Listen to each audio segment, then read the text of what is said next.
Alright, so the iPhone 16 Pro Max has been out for a couple months now, and today we're going to 1v1 it against the Osmo Pocket 3, and we're going to see which one is best for you. Let's get into it. So the first thing that we're going to talk about is probably what most people here care about the most, and that's the quality. So the normal profiles are both really a matter of personal preference. I honestly don't see a significant enough difference to call the game here, but where we do start to see a little bit of celebration, where we do get to see a little bit of separation is when you look at the log profiles. All right, so super quick, if you're not familiar with what log shooting is, it's basically a format that's pretty flat and allows you to get a lot more out of the colors, the highlights, the shadows, gives you a lot more dynamic range, but you kind of got to do all the color grading yourself. But if you're willing to take the time to learn how to color grade, you can really get so much more out of that footage than just opening up and recording in a regular profile. You see, on one hand, you have the iPhone, and that has Apple's ProRes log. And then on the other hand, you have DJI with their D-Log M. And the difference of that is you put the two next to each other, you'll see Apple's ProRes log is a lot more flat than D-Log M. And that's because the ProRes log Apple has is a lot more of a true log format than the D-Log M is, because DJI has D-Log, which is much more of a log, and then D-Log M, which is kind of like a light version. So think of like the Nintendo Switch OLED versus the Nintendo Switch Lite. You get me? Of course, you be the judge here, but I'm not gonna lie, that Apple log been going pretty crazy for me lately, but we'll talk about that a little more later on. Let's keep going. So next comparison we're going to talk about is the convenience. And for the iPhone, I mean, it's pretty simple. It's your phone. You're always going to have it on you, and it's more so of a dope feature, an add-on to something that you already have versus a whole separate dedicated camera that you have to get. See, but for the OP3, the convenience lies with everything that you're getting in this tiny little package. I mean, the gimbal setup, the active track, the DJI Mic 2 it comes with, and just a little bit, we're gonna talk a little deeper about the versatility and the feature comparisons, and something that really becomes more of a deal breaker for me that makes one an absolute must over the other. But we're gonna get to that in a little bit. For now, we're gonna move on. And so of course we've gotta also do a microphone test. This, don't worry about the quality as much. I'm using the iPhone front camera. It's just for the purpose of showing off the sound. The sound that you're hearing is just straight out the Osmo Pocket. Right now we're gonna move over to the iPhone. So this is the iPhone 16 Pro Max, just regular, not any of those special settings. There are a lot of like crazy settings that you can do now with the iPhone. I'm not really gonna go through all those. You can see them here, but you can find that somewhere else. Yeah, once again, this is the iPhone straight out of the camera, and then this is the Osmo Pocket 3 straight out of camera. But where the Osmo Pocket does have one little advantage is if you get the creator combo, which you got to get the creator combo, one of the things you get is the DJI Mic 2. We're gonna go ahead and switch that on. I'm not even listening to it yet in the studio, but it's got to be a night and day difference. It is a complete game changer having that easy to grab wireless mic that you can just pop out at any time. It connects seamlessly. It connects seamlessly. So yeah, there we go.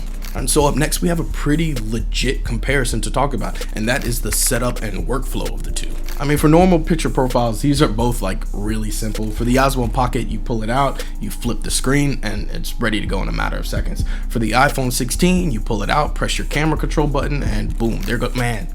Speaking of the camera control button, we're not gonna talk about this too much, but I'm just here to let you guys know that the whole camera control thing, it really is a gimmick. You're not gonna use it. Only positive thing I'll say about it is it does help me pull out my camera faster, but you could make the argument that, hey, you could just use the action button. But like I said, we'll leave it alone. So like I said, in recording in a normal picture profile, it's just a matter of pulling the cameras out and starting them up. But now shooting in log is a whole different story, and that's where the Osmo Pocket kind of beats out the iPhone. If you want to shoot in D-Log M, it's just a matter of pressing the setting and you're all good to go, no matter if you want to shoot in 1080, 4K, 30, 60, 120, whatever it may be. Now, shooting log on the iPhone 16 Pro and Pro Max. The only frame rates you can shoot in log just straight on the phone is 4K 24 and 4K 30. If you want to shoot in 4K 60 and 4K 120, only in the log format, you can do it in a regular profile without anything else. But if you want to shoot log on, anything above 30 frames per second, you have to be recording to an external SSD. Which you don't know what that is a solid state drive. You can't record to an SD card. I've tried different ways. I've tried using dongles and adapters and all kinds of cool stuff I found on Amazon, and if you do that, it doesn't work. You're gonna end up with a whole bunch of dropped frames. Even when I use my big boy SD cards that I put in my actual cameras to record high frame rates and resolutions and everything, it's not gonna work. You're going to need an SSD. But a real upside to the iPhone is you have access to third-party apps. So you can edit on your iPhone because it's a little tiny portable computer. You just have access to camera apps and all types of different things that are accessible to your camera throughout the App Store and all the creative developers that are there. Man. So post video RJ here, and literally as I'm getting ready to upload this video, I see that the Final Cut camera has released an update that allows you to record in HEVC 4K up to 120 frames per second in log on the iPhone without any external SSD. There's also the Blackmagic camera app, so those good things to know. Final Cut camera, Blackmagic app. Go get them. See, and on the OP3, you have gimbal modes, a dedicated low light mode. And then you've got just the overall functionality of having a gimbal. Let's say you're shooting a subject, something else. Like, I love being able to get lower or higher angles and being able to see my screen because I have a camera that moves versus like on an iPhone, if I want to get a low shot of something, like I can't see the screen. I can't see what I'm shooting. Yeah, or even just recording yourself. If you're using the front camera, yes, you can see yourself, but then you're using the low quality camera. If you're using the back camera, yes, you're getting the higher quality shot, but you can't see what you're recording. But just the functionality of having a dedicated cam, of having the gimbal, all the things that, come with it just really are a deal breaker to me personally.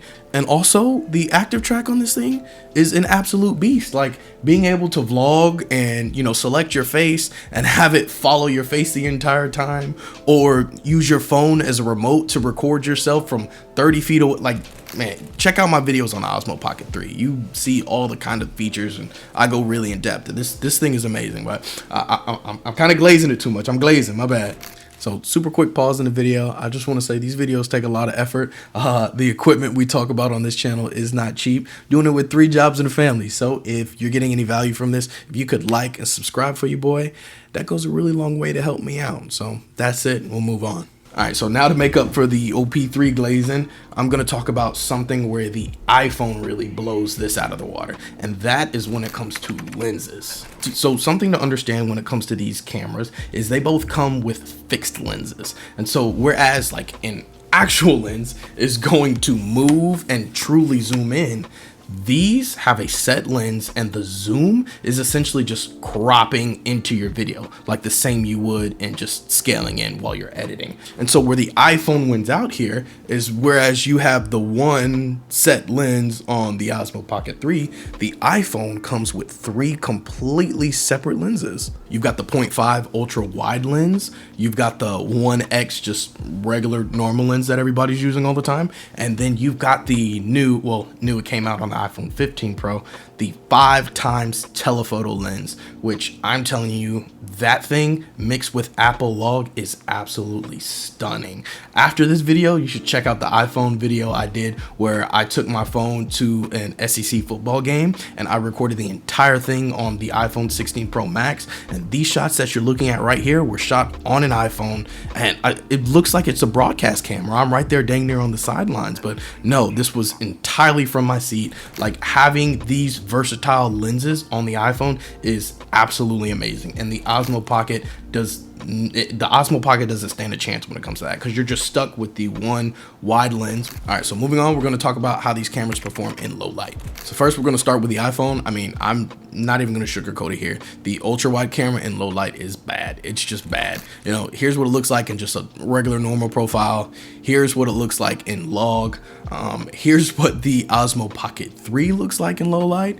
but it also does have a dedicated low light mode. All right, so next up we got stability, and these things both do pretty dang good. So the OP3 offers physical stability, which is usually what you're going to want to choose over digital. I will say with the OP3 being so light, you can still kind of have some slight issues of bouncing while walking or catching some hand movements if you're trying to orbit around a product, for example. The iPhone 16 Pro Max has the option to use digital stabilization, and it works really well, I'm not gonna lie. And so here's a little comparison of what they both look like if you were to be vlogging. I'm just using the selfie cam on the iPhone. I really don't like the idea of using the back cam to try and vlog just because you cannot see yourself. And once again, the Osmo Pocket has the active track, so if you are walking and moving along, it can continuously follow your face to do its best to keep it centered, versus the iPhone, you have to make sure you're pointing at yourself the entire time. Now, bottom line, I really do love both of these, but I gotta say, that Apple log is crazy.